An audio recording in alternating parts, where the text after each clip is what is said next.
I'm Todd Jones, recovering from 30 years as a sports writer. Thanks for joining me as I sit down with some of the best sports writers of our time, who knew the greatest athletes and coaches and experienced firsthand some of the biggest sports moments of the past half century. We'll share stories behind the stories, some we've only told each other. Pull up a seat on Press Box Access. Bob Kravitz has never been afraid to tell it like it is.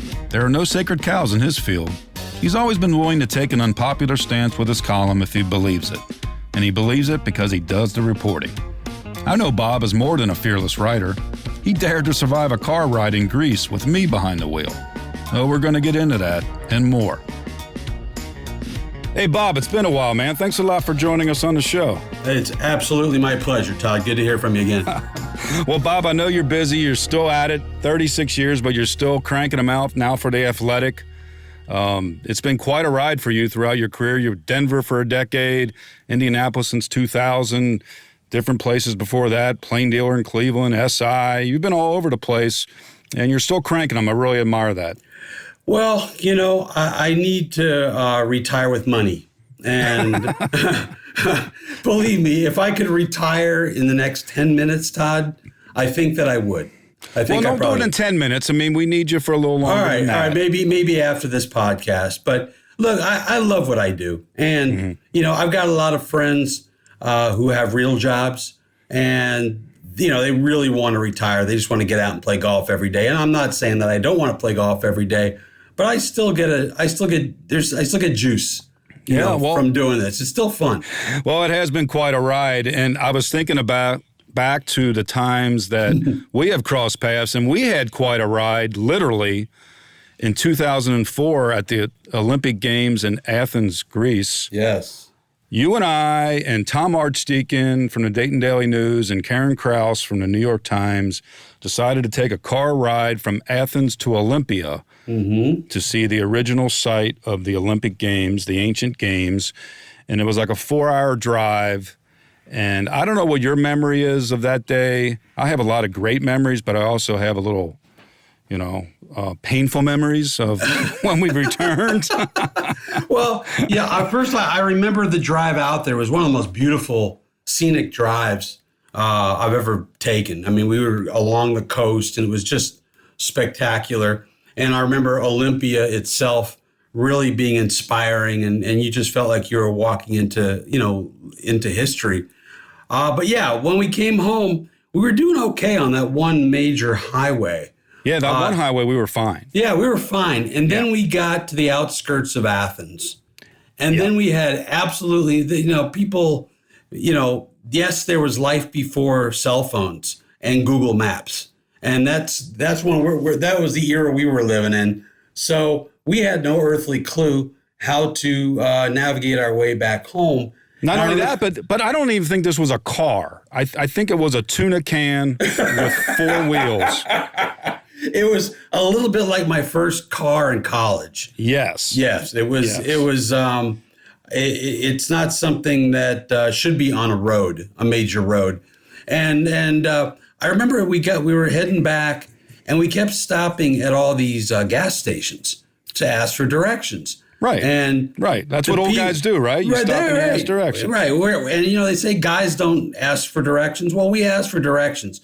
The problem was that, they use the Cyrillic alphabet over there. So when they say make a left on whatever street, I'm looking at delta, tau, theta, all these Greek symbols. And I have no idea. I have no idea to this day how we found where we were staying. I have no clue. I don't either. We stumbled on it. All the signs were Greek to me. Exactly. And I do recall at one point, Karen and Tom, and I don't blame them for this. No. They basically just abandoned ship.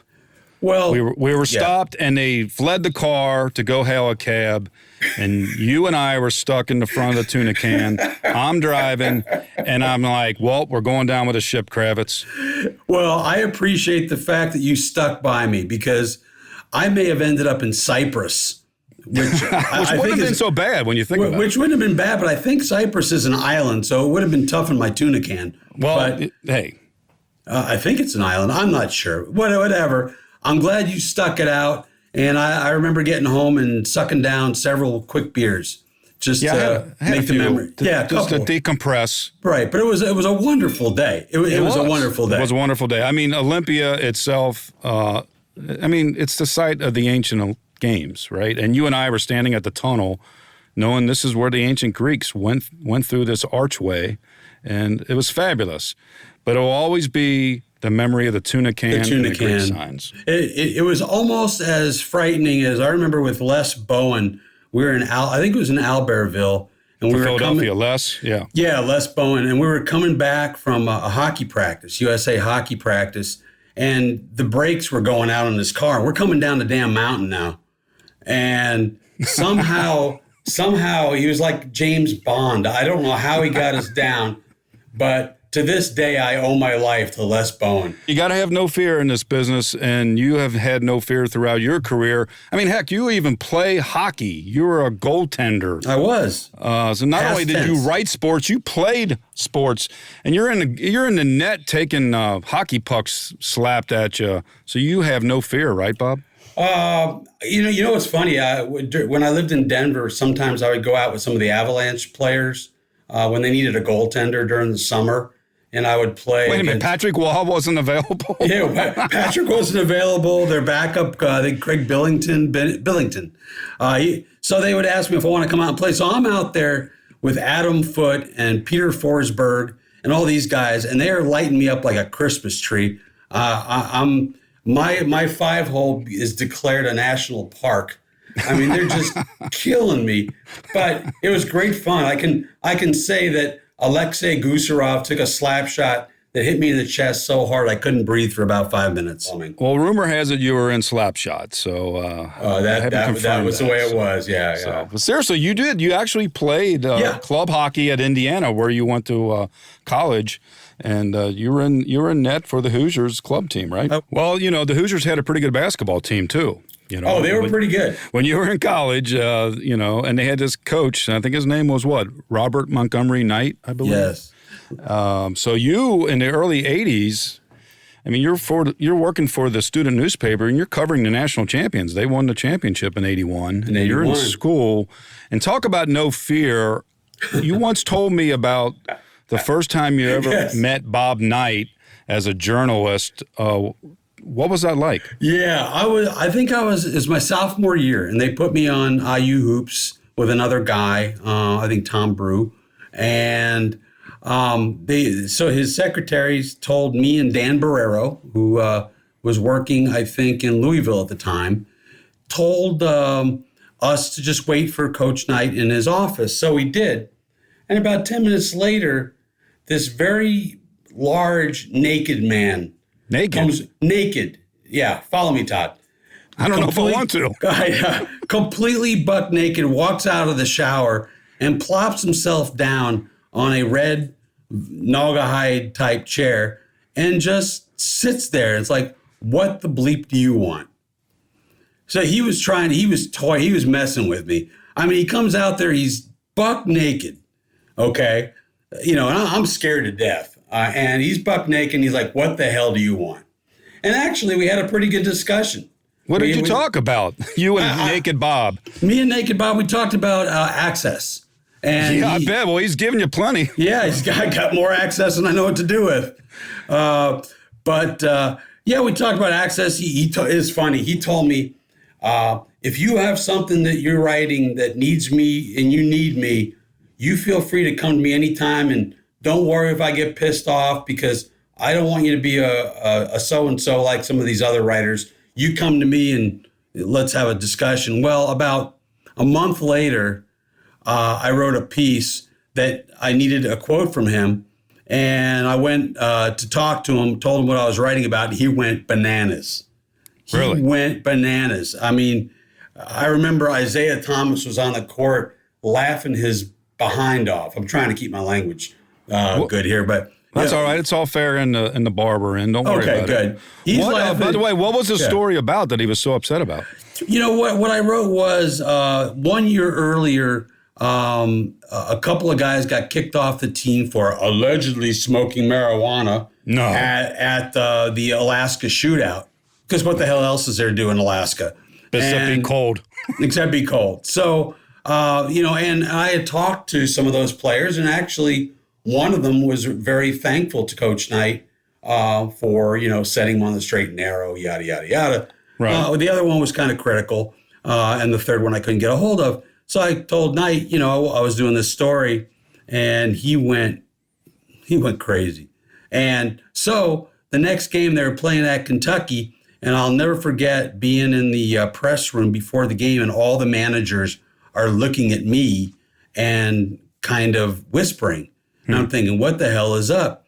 Well, after the game, I went to go into the locker room, and I got all these, young, Nazi youth are there at the door telling me, no, you're not allowed in. So basically, for the next 3 years, I had no access to the Indiana basketball team except for press conferences, which were always interesting, too, because Knight wouldn't answer any of my questions at press conferences. So I made sure to ask him at least one every press conference. So he just would ignore you? He would just say, next question. Yeah, it was, and you know what? It was a good growth experience, I think, because look, you get into this business, you're going to have those moments where you've got to stand up for yourself, and you've got to fight, and you've got to, you got to stand up for yourself. And so, in a way, dealing with Coach Knight helped me deal with certain people, Bill Polian and others later on down the road. Yeah, I mean, I remember a similar incident for myself as a student journalist at the University of Kentucky. Some football players got into a fight with some frat guys, and we wrote a story about it in the student newspaper. And Jerry Claiborne was the football coach, and I remember being at practice. This is probably like 1986, and he starts from about 30 yards away, and he is just screaming at me. And he's walking towards me, and the whole team is watching this. And I just felt like, you remember when Fred Flintstone kept shrinking on the chair next to that giant carrot? Yes. I was Fred. You were Fred, yes. I was Fred. But looking back on it, you're right. I learned a lot. You learned that, there are times where if you're doing your job and you're accurate and you're fair, it's not going to make them happy all the time. And that's just part of the gig. You're going to have to learn how to deal with it. And it's not something that's easy, but, you had to, toughen your skin up at a young age. And you had it from Bob Knight. Yeah, he helped a lot. And, when I do teach on occasion, college classes, we talk about the things you need, the qualities you need to be good at this. And I think fearlessness is one of the primary elements to do what we do well. I mean, you can't be afraid to piss people off. Well, let's talk about fearlessness in terms of the part of your career when you were in Colorado. You were, after you got out of school, you went some different places. You were at SI for a couple of years. You were in Cleveland for a few years. But you went to the Rocky Mountain News in 1990 in Denver.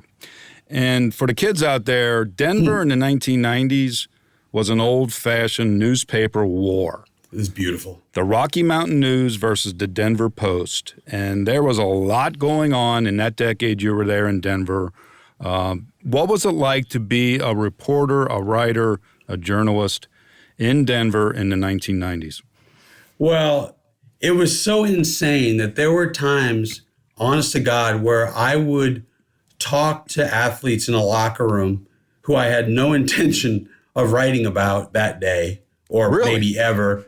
Just to screw with guys? Just to throw them off the scent. I did not want them to know what the hell I was working on. It got crazy. I mean, I had guys on my staff who I was persona non grata because I was, friendly with the enemy at times. I'm not giving up any state secrets, but I felt like, life's too short. I'm not going to be in a terrible relationship with all the people I'm spending time with on the road. I missed the ultimate craziness with that when Elway came in 84, and they were literally fighting over who could get the scoop on what John Elway was having for lunch. Honest to God, it was insane. And when we broke the story, Norm Clark broke the story. That he was having what, a tuna salad? No. Back to tuna again, by the way. Tuna seems to be a theme here. Sorry, folks. That's funny. But, we got the story. He got the story that we were getting Major League Baseball. And, they basically put me in quarantine after that. I wasn't even allowed to tell my wife, because back then you weren't putting it on the internet. You had to wait until the next morning. So for 6 hours, you're getting no sleep and you're praying to God that we're going to get it in the newspaper. It's like with the Flakegate, and I tell kids this all the time. In Cincinnati, where I was in the late 80s, early 90s, it was a 2-newspaper town, and we were the afternoon paper, the Cincinnati Post. Right. So talk about if you had something and you're just walking around like you had a nuclear missile in your backpack, and if you had a story, and if you didn't have a story, you were waking up every morning with a pit in your stomach. That's it. Wondering if the Inquirer was going to drop a bomb on you. And yet, I think it made everybody better. It made for better sports scene. It made for better journalism. I look back, and the Cincinnati guys, we were friendly. It was like the cartoon with the sheepdog and the wolf, and they would try to kill each other during the day, and then they'd clock out and have a beer. Right. But journalistically, it was cutthroat. It was cutthroat, and I don't think it was as cutthroat as Denver, because in Denver in the 90s, you had, like you said, the Rockies came in. You had the Avalanche come into town. Right. They win the Cup in 96. You had the Nuggets in the NBA. And then, of course, you had the Denver Broncos, where everything is about Denver, the Broncos, and John Elway at that time, right? Oh, absolutely. Well, let's talk about John Elway a little bit. I mean, he was at the eye of the storm, all things Denver. Like you said, he got there in 84, and then you get there in 90. And so throughout the 90s, it's John Elway 24/7.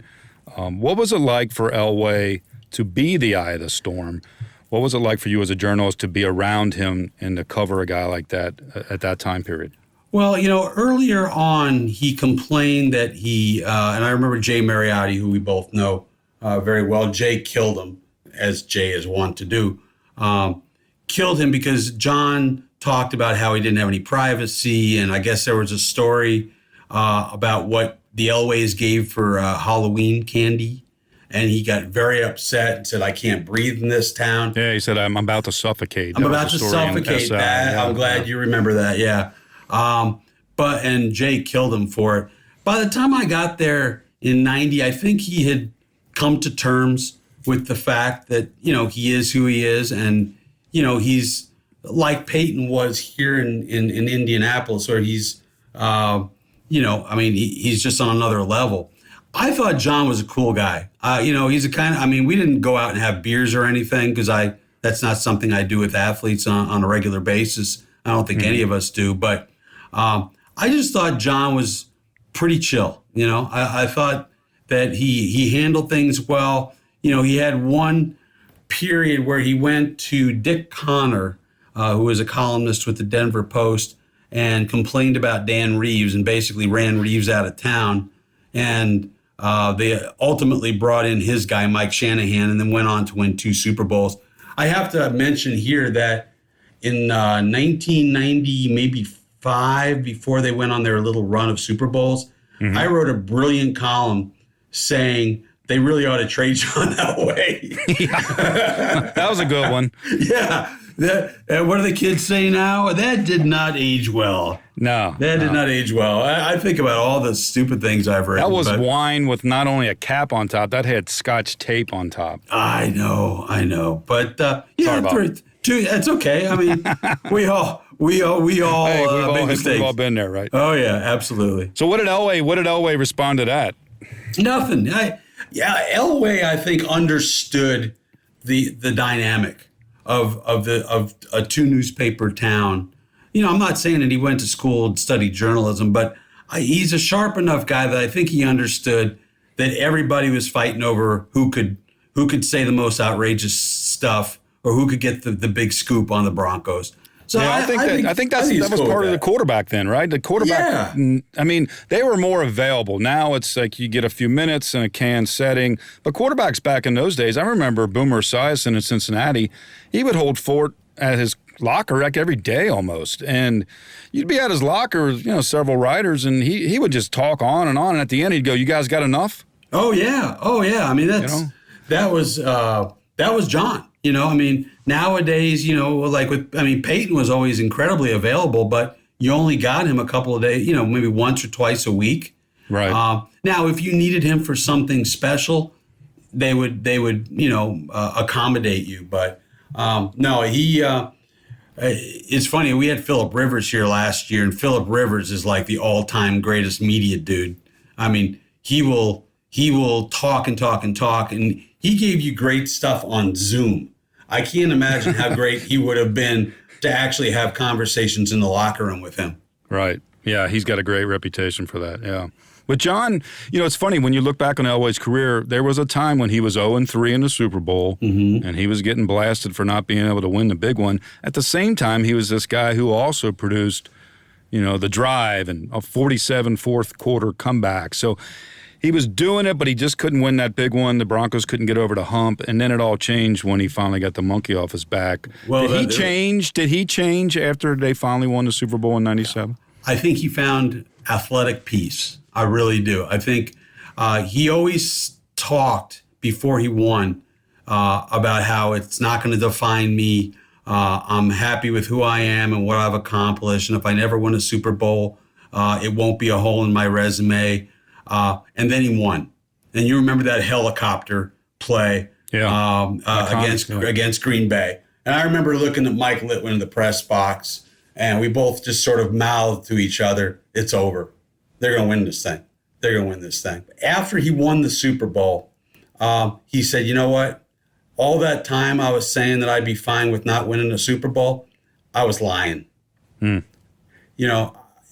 a Super Bowl is, it's what you do. It's why you do what you do. It's why the guy played his entire career missing like part of his arm. I mean, he had some kind of muscular deal going on. I don't remember the exact part of all of it. But I think once he won the Super Bowl and then he won the second one, went out on top, this one's for John and all that stuff. That was, it was poetic and it was wonderful. And I think it gave him a sense of completion. Well, it certainly gave you the experience and understanding and perspective to then go to Indianapolis and deal with another all-time great quarterback, obviously, in Peyton Manning. Because I think also, like Elway, there were years when Manning was kind of not winning the big one, as they say, in the playoffs, couldn't quite get over the hump. So was there a similarity in how they were perceived from that perspective? Yeah, absolutely. I mean, I don't know off the top of my head, but I think he had 8 one-and-dones in the playoffs. And I was critical of him. I mean, if you looked, I don't have the numbers in front of me, but if you looked at the points scored for the Colts in their playoff losses, it was minuscule. I mean, Peyton, I'm sorry. I mean, the people here get on my ass about this, but Peyton they get on you, Bob. I know. Peyton was not uniformly, consistently good in the postseason. Why is that when you look back at it? I think, and I may be completely full of crap here, I think it's paralysis by analysis. I think he is so unbelievably prepared that when he has to go off script and when stuff starts to hit the fan, I think he gets a little flustered. I think he gets a little lost. I remember a game against Pittsburgh Steelers. It was the best team they had. It was 2005. And they had beaten the Steelers by 1,000-0 earlier in the season. They had a home game. It was a typical 13-3 season, something like that. And Pittsburgh came with some stuff that they'd never seen before. And Peyton was so flustered until late in the game. And then, of course, Vanderjagt misses the field goal. But, I was critical of him. But I think Peyton was critical of himself, too. But why it happened, I'm not sure. But my guess would be that he just was so prepared that when things didn't go according to the script, he got somewhat paralyzed. Do you have a favorite anecdote about his preparation? It's legendary. I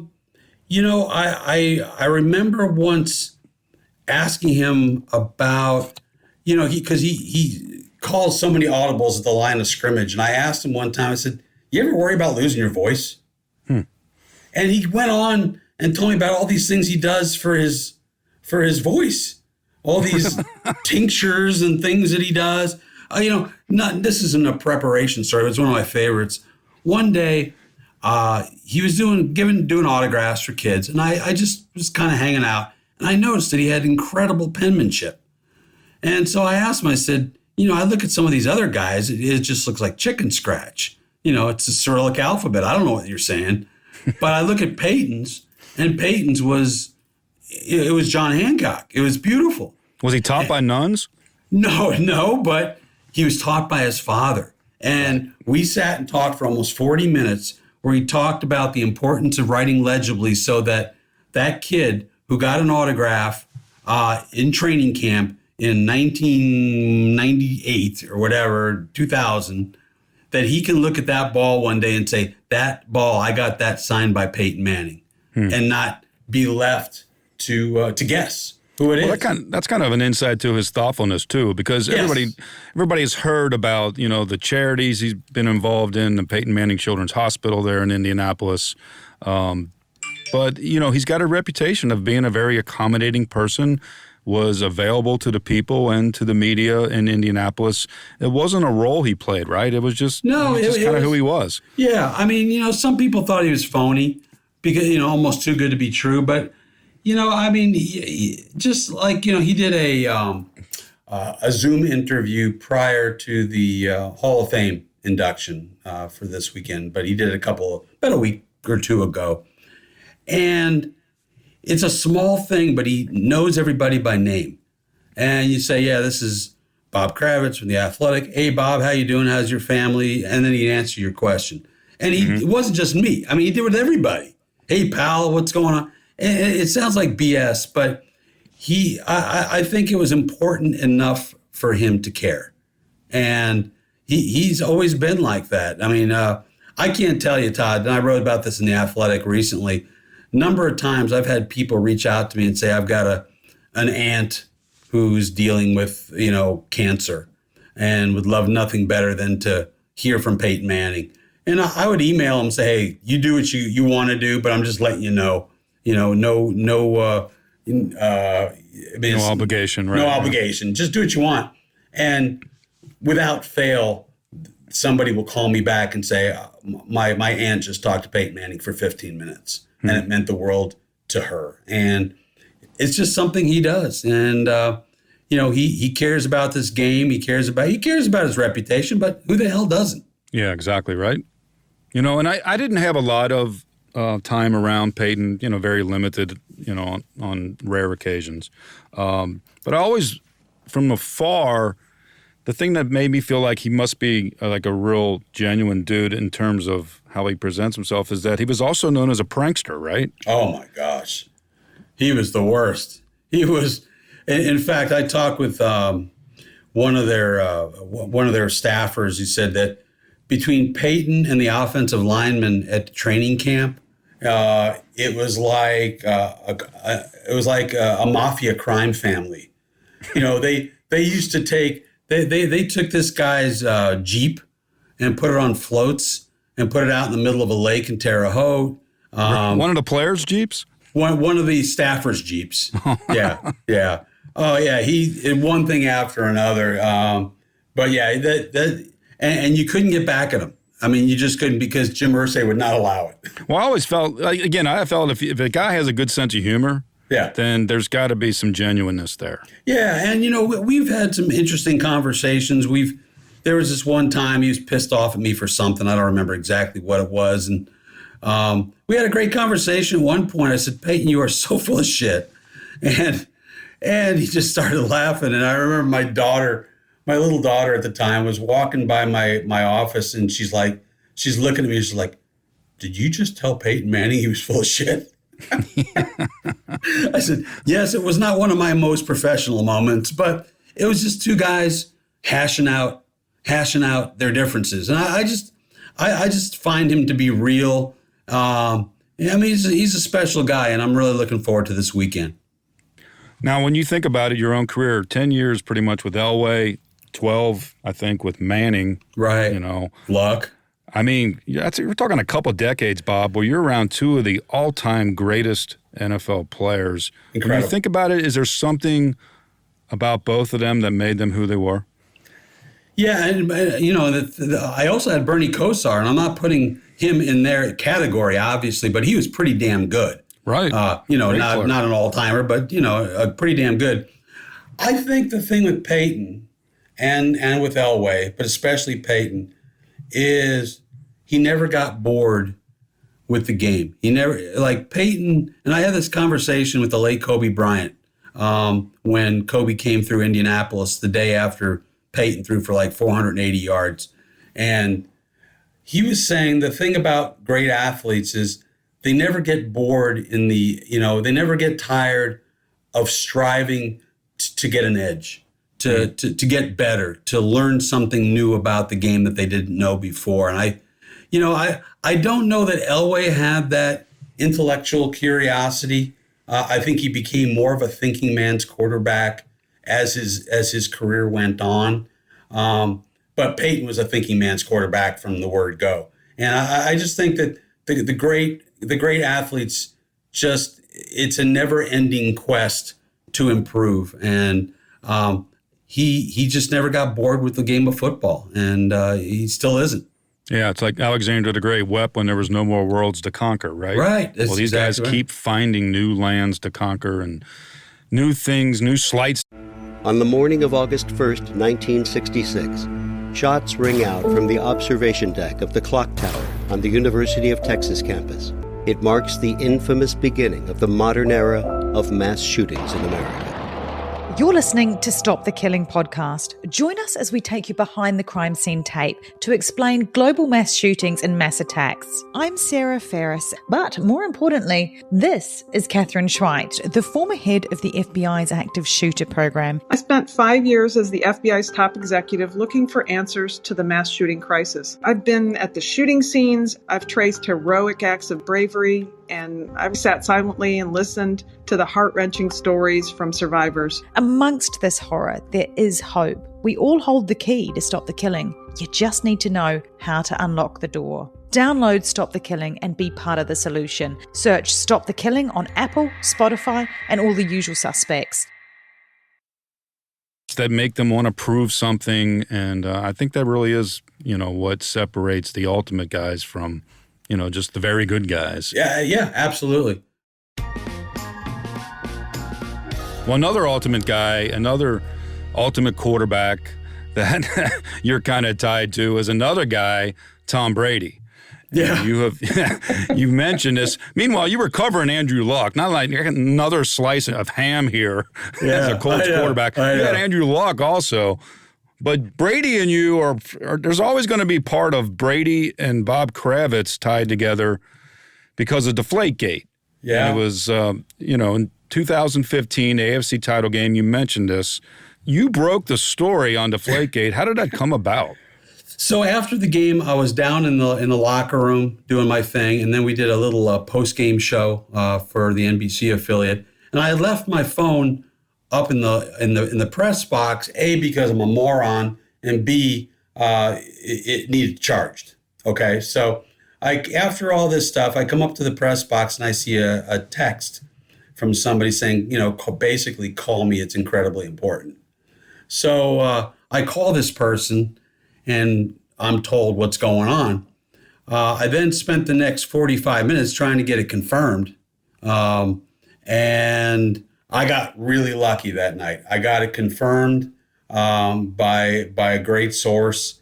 And I said, well, here goes nothing. And about 12:15, 12:20, I tweeted it out. And it was weird because, we didn't have a lot of detail. All I knew was that they were being investigated for allegedly using deflated footballs. The Boston people are always on my ass because they're saying, well, they beat them 100-0 and it made no difference. Well, if you take steroids and you bat 136, it doesn't mean that you still took the steroids. You still try to get a competitive advantage. So, I never said that they were using deflated footballs. I said they were being investigated for allegedly using deflated footballs. And then all hell broke loose. And my life was interesting. It'll probably be on my gravestone someday. Why did that story blow up? Pardon the expression. Well, because, and I knew that it would, because we're talking about the flagship franchise of the NFL. We're talking about a team that was headed to the Super Bowl again. And, and Boston fans, God bless them, they're true believers. And even after, the other issues they've had, they just refuse to believe that anything untoward could have happened. It got ugly. I mean, a lot of, they went after my wife, my daughters on Facebook, a lot of anti-Semitic nonsense. But, if I have any regret, it's that I kind of got caught up in the Twitter mess that it became, instead of just saying, you know what, screw you people, I'm right.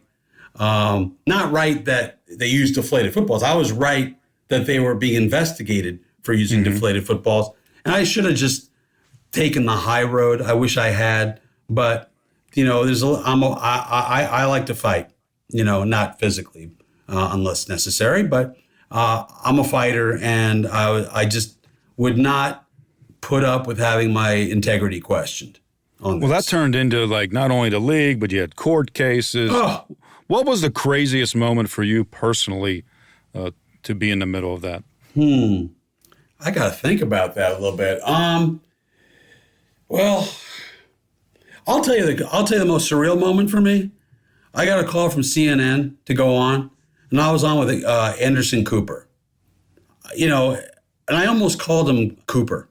I came this close, but at that point I was like, "Holy crap! This is." And it was it was a lead story on the national news for days and days, weeks and weeks. I don't know if there was one moment that was more surreal than the rest, but just seeing myself, through the camera lens, I guess, on CNN in prime time was really, really odd to me. There's no Spalding guide for handling that kind of thing. It was a position I've broken some stories before, but nothing ever of that scope or nature. As a columnist, yeah, I mean, I had my opinion. I was probably too proprietary about the story. Maybe there was part of me that wanted it to be true. And as I go back through it and look at all the evidence and everything, I think something untoward happened. Whether that was Brady's doing or the equipment manager, I don't know to this day, and we probably won't know. But yeah, it was a strange time in my professional life. I was on TV constantly. I was hired basically by WTHR, the NBC affiliate, to be, a writer. Well, I found myself leading the news half the time. Which is cool, good for the ego, I guess, but that's not why I got into this business. Well, the way things are with social media in the world now, the blowback is just more immediate. But there's always been part of that for anybody who throws an opinion out there about something based on, reported news. I mean, you grew up in Long Island. You grew up reading Dick Young at the New York Daily News, right? Got it. You got it. Dick Young, Mike Lupica, all those guys. I remember my dad would, take the Long Island Railroad home, and he would pick up all the newspapers, Newsday, Daily News, New York Times, New York Post, and I would just consume that stuff. And I knew from a very early age, I was a strange child. I knew from an early age this is what I wanted to do. There was something magical about newspapers, and there still is, even though the business is kind of going by the wayside. And yeah, I just saw, I didn't agree with everything that Lupica or Dick Young said, or whoever it was, but by God, they had something to say. And I found that really admirable. Now, some of it I'm sure was total BS, but, I liked it. I'll just give you a quick story. We moved to Chicago my junior year of high school, and I was one of the editors of the high school paper, and a local synagogue was wanting to start up a local newspaper, mostly for, Jewish kids in the area, high schoolers. And this was at the time when a neo-Nazi group wanted to march in Skokie, Illinois, which just north of had Chicago, right? a huge number of Holocaust survivors. And I wrote a front page editorial saying, "Let 'em march," and that was the last time I wrote for that paper. Suffice to say, but that's kind of the way I roll. I don't know if I'm a contrarian or if I just got dropped on my head as a kid, but if I feel strongly about something, I'm going to write it, and wherever the chips fall, the chips fall. Well, you said you like to fight. I mean, so it's one thing to be on the East Coast. That's kind of a in-your-face New York type of thing. Right. You go to nice Midwest Indianapolis. Very different. And you're ripping Bob Knight or Peyton Manning or Tony Dungy or Larry Bird when he was coaching the Pacers. When you rip people like that, do you know blowback is coming? Do you expect it? Do you do it because you really believe it, or are you looking for effect? Oh, I think you've known me long enough that I believe, look, I may be completely full of crap, but I believe everything I write. Right. Now, do I feel more strongly about certain issues than other issues? Are there times where I could kind of go either way? Yeah. But if I write something strong, a strongly worded column with a strong opinion, damn right I believe it. Look, I haven't heard from Ballard, and I probably won't because he's a pretty good guy and doesn't really care what we have to say all that much, and rightly so. But yeah, I know when there's going to be blowback, but I don't write it for that purpose. I know that. I was asking that for the record, really. Yeah, I think a lot of people do feel like a guy like you, they're just trying to stir it up just to get reaction. Well, look, I think you're always looking to write about the thing that's on everybody's mind. Right. And I think in many ways you are the loudmouth at the end of the bar who's got an opinion on everything and has had a couple of pops and you can't shut them up. And so I know when there's gonna be blowback. I wrote about Tony Dungy, and I didn't understand why he was coming back for an additional year when his family had moved back to the Tampa area. And, I said, this guy is, he talks about the primacy of family, and he's in, all these organizations, fathers and all that kind of thing, Fathers and Family First or whatever it's called. And the town went nuts. You do not mess with St. Tony, and I like him and respect him. I don't like and respect a lot of his views on things. He's got his own way of looking at the world, but yeah, you have a pretty good sense going in when all hell is going to break loose. And I tell high school and college kids, you just can't worry about it. And look, there are still people, our age, my age, your age, who are in this business who are still afraid to ruffle feathers. And I'm not saying that makes me any better than anybody else. It's just, if you're going to be a columnist, you can't be afraid of the blowback. Right. Well, if there's no golden cows, you got to show back up at the farm the next day with your milk pail. And you did that. Didn't Dante Bichette once want to kill you? Yeah, so Dante... Baseball player, Dante Bichette. Dante Bichette with the Rockies. Their first year, or maybe it was their first year, second year, I can't remember. But he was a star. He was the Rockies' first big star, along with Andres Galarraga. And one day, Sports Illustrated wrote a story about domestic violence and mentioned that Dante had a rap sheet. And I thought, whoa, we had no idea. And so I called him. I got in touch with him and said, look, we need to address this. And he was all for it. Well, I said, let me call down to where, this happened. Let me get the police report just so I know what I'm working with. Well, I called down there, and if I remember correctly, there were a number of incidents And so I wrote about it. I was totally straight with him. I said, what happened here? What happened here? What happened here? And this was at the time when the whole OJ thing was going on. And so I wrote a column, and it was the column that pissed him off.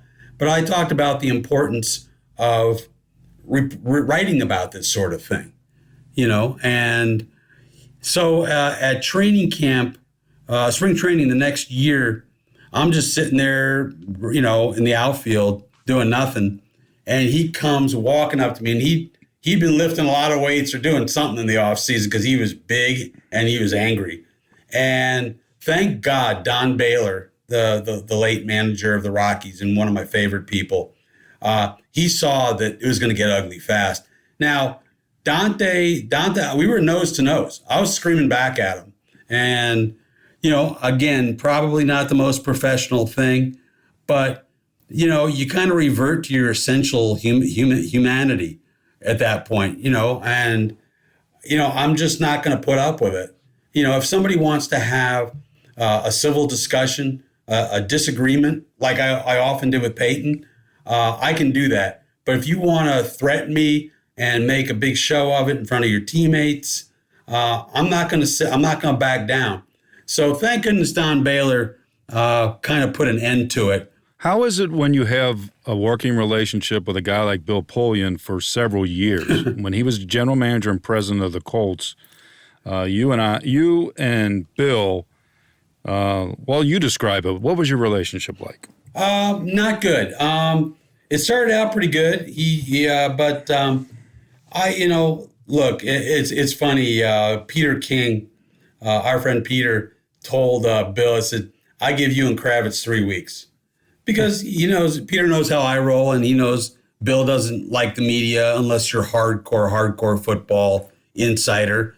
And there was a story I wrote. I mean, look, Bill hates the media everywhere, except for the national guys who he spoon feeds. He does not like the local media. He didn't get along with Jerry Sullivan in Buffalo. Didn't get along with me. He didn't get along with any of the local yokel media. He didn't think we were important enough. And so one time I wrote a piece. This is when his son pretty much took over the team late in their time there. And I basically wrote a column quoting a number of unnamed sources, basically saying that Chris Polian was not real sharp. And so Bill, after a game, talked about sewer rats and the people that lie about and sewer rat.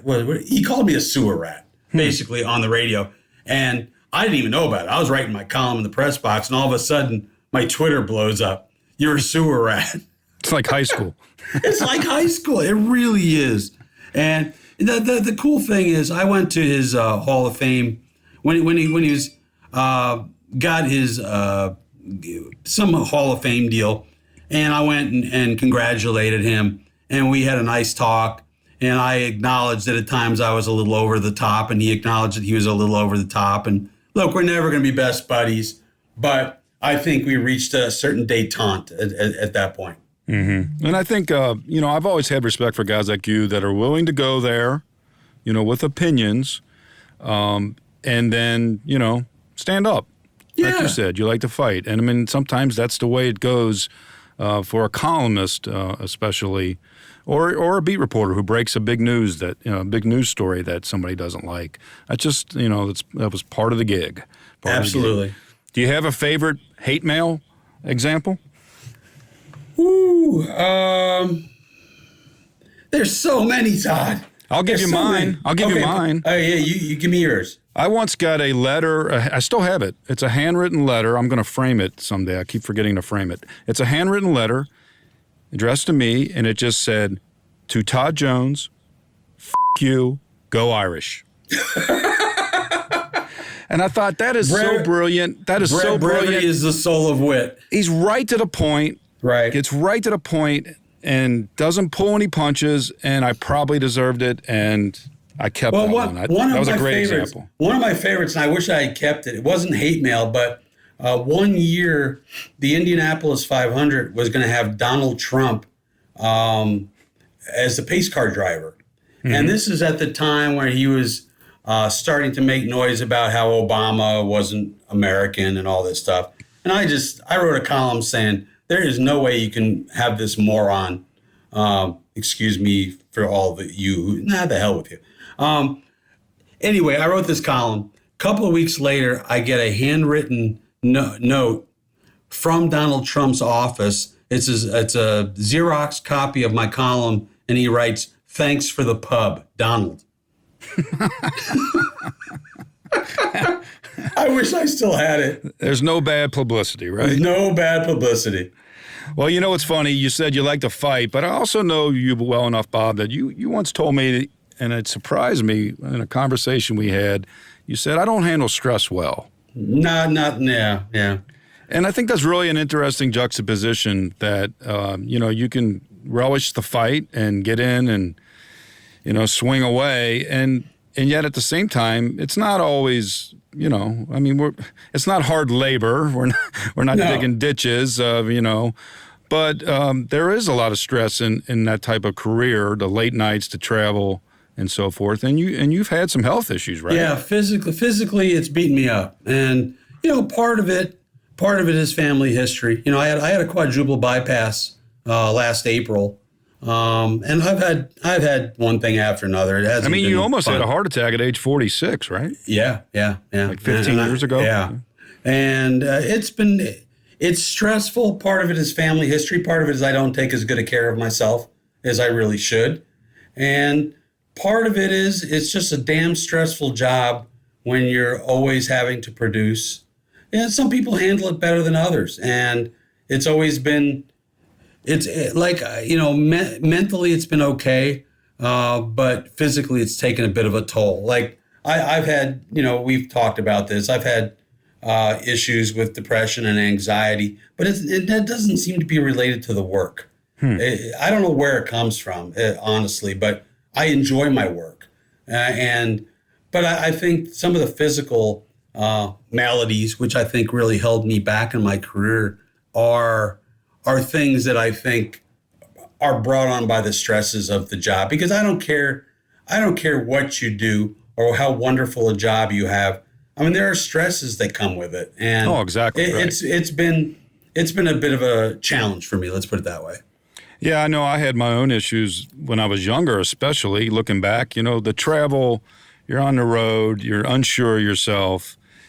Probably drank too much. No doubt. No doubt. Anxiety. I remember things like, the 1990 World Series. Well, I remember not sleeping the entire series.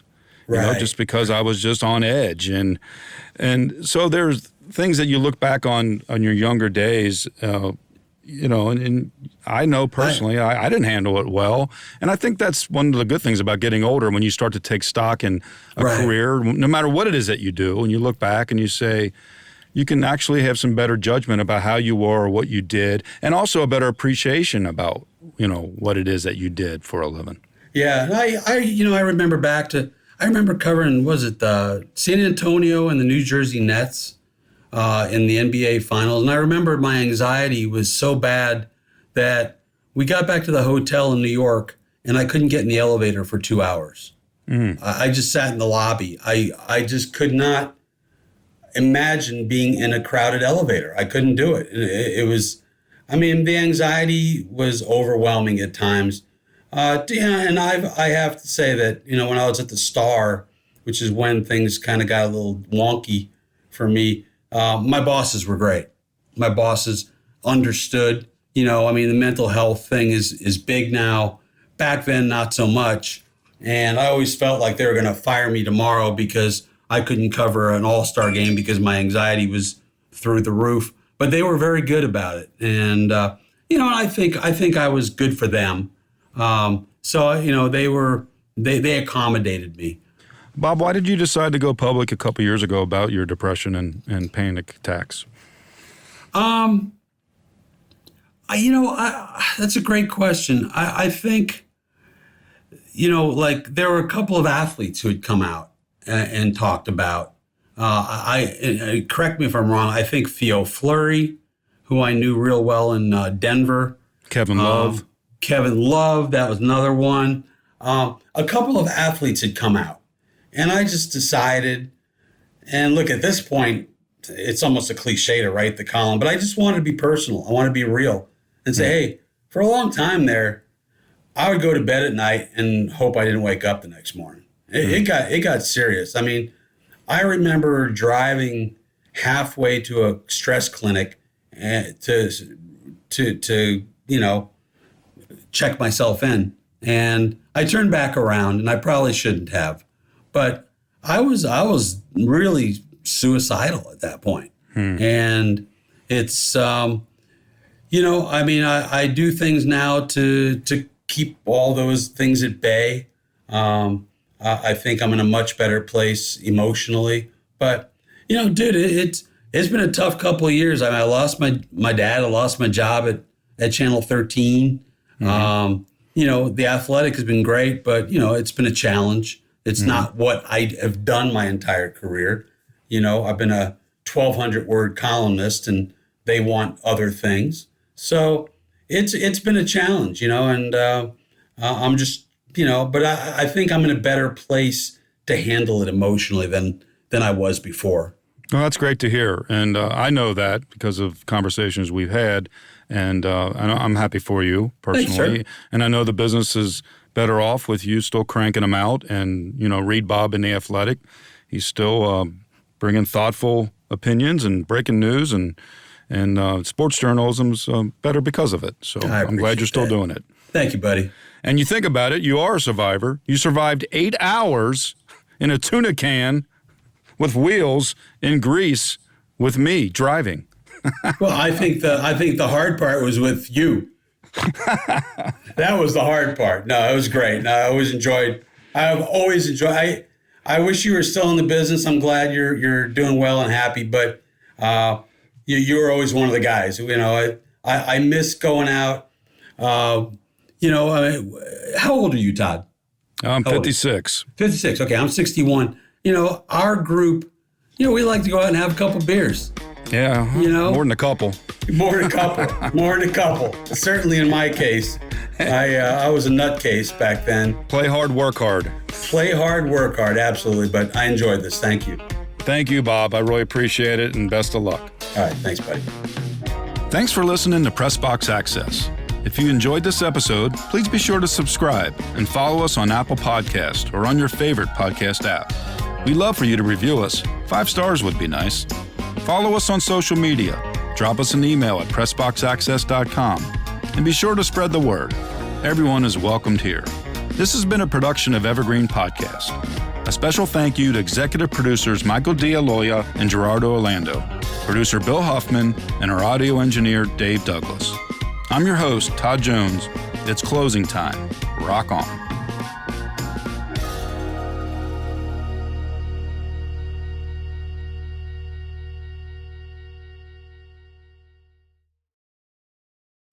On the morning of August 1st, 1966, shots ring out from the observation deck of the clock tower on the University of Texas campus.